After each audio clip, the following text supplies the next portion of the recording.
Hey, welcome back. Now let's dive right in.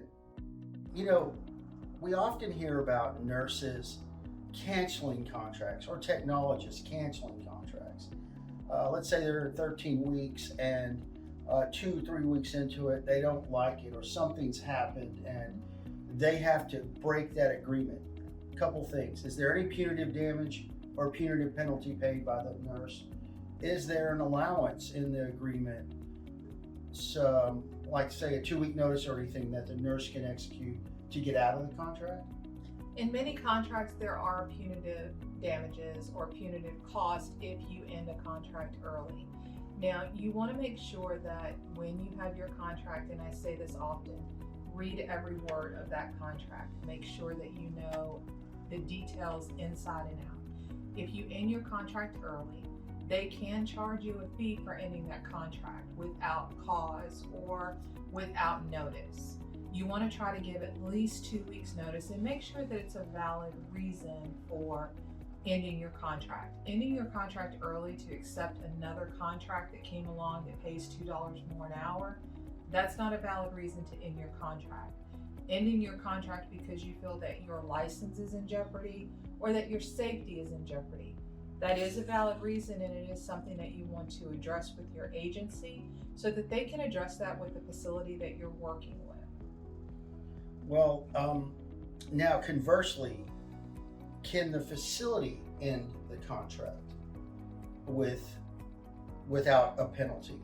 Or do they have to pay, for example, guaranteed hours over 2 weeks if they don't give you a 2-week notice? Or how does that work? Typically with a contract, especially a 13-week contract, agencies have the ability to cancel 1 to 2 shifts without being charged. What that means is that they can cancel 2 shifts that you are not paid for. In that, you don't lose your contract. You are still paid your full per diem and your full housing. Anything beyond those 2 shifts during that 13-week time period, you are paid for your full 12-hour shift, whether you work or not. Agencies do try to prevent that. They do try to reschedule you so that you can get your hours and your pay in there. The facility can cancel a contract if their census drops, they lose a medical group or they lose an insurance group. They're not going to need the staffing that they thought that they needed at first. They do try to give at least 2 weeks notice, and that is what they are supposed to give in order to cancel your contract early so that you can have the time and your agency can have the time to find you an alternate source for your monies. So look, going back, read everything because that early termination clause is very important. It is. Stay protected, know your rights. Now, we've talked about the wages and stipulated them on the agreement, car rental, stipends, etc. What about holidays? Are those addressed? Let's say you have to work. Should the contract that covers a holiday period, for example, through Thanksgiving and Christmas, would those 2 holidays be noted, and how would you be paid for them? Holidays are paid at time and a half. It's rare that you're going to get double time on a holiday that you work unless they make a special deal with you. If you have made arrangements to have specific dates or specific holidays off before you started your contract, make sure that is stipulated in your contract. Any dates that you have off. If you have a pre-planned vacation and you spoke with the manager during your interviewing process and you said, I need these days off, make sure those days are listed so that there are no scheduling issues down the line. It is a contract, it is enforceable. Oh, very good. What about, if you, let's say that you're a nurse going into a facility and you're going to work in the ICU, or you're a technologist that's going to go in and work in radiology. Are questions like what kind of equipment am I going to be using, or what are the ratios there on the unit, nurse to patient? Are those appropriate to ask, and are they often answered? Yes, you do want to make sure that you get all of the answers to any concerns that you have once you are going to be on that floor or be in that department working. If you're a nurse, you do want to know what your patient ratio is, what the average is, so that you know in case you have a call in, what you're going to be faced with that person being out, how many patients you're going to end up picking up. If you are in a unit, you want to make sure, or imaging rather, and you're in a department, you want to make sure that you know the equipment that's there so that you are fully equipped to handle any and all scans that come in under your license. Those are great answers and good things to know. What about the orientation, Lo? So you accept the contract, you get to the facility. Is the facility obligated to provide any orientation?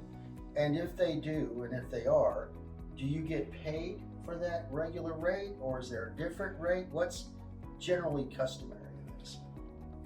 In any facility that you go to, they're all going to be different. So this is something that you want to know before you start your contract.